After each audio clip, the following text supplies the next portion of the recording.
முதல் விதி, நீங்கள் இந்த பிரபஞ்சத்திற்கு எது தருகிறீர்களோ இந்த பிரபஞ்சம் அதை உங்களுக்கு திருப்பி தரும். ரொம்ப சிம்பிளா சொல்லணும்னா, ரொம்ப சிம்பிள். நீ எதை தேடுகிறாயோ அது உன்னை தேடுகிறது.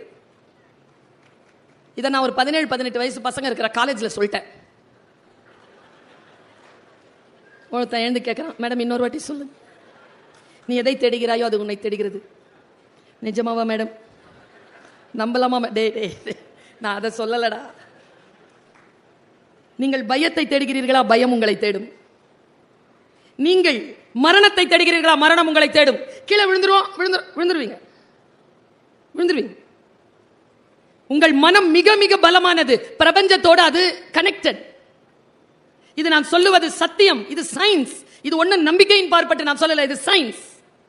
இன்றைக்கு நான் சொல்லுகிறேன், நீங்கள் வீடுகளில் போய் உங்களுடைய மனதளவில் ஆழத்தில் நீங்கள் எந்த உயரத்தை எட்ட விரும்புகிறீர்களோ அந்த உயரத்தில் உட்கார்ந்து இருப்பது போல் காட்சி செய்து பாருங்கள், பார்ப்போம். வரவே வராது. திட்டம் இருந்தா வரும், டிட்டர்மினேஷன் இருந்தா வரும். பல நேரங்களில் நமக்கு வேல்யூ பண்ணவே தெரியறதில்லை. வேல்யூ பண்ண தெரிஞ்சதுன்னா பிரபஞ்ச ரகசியம் நமக்கு புரியும். இப்படி சொல்ற மேடம் பேர் என்ன?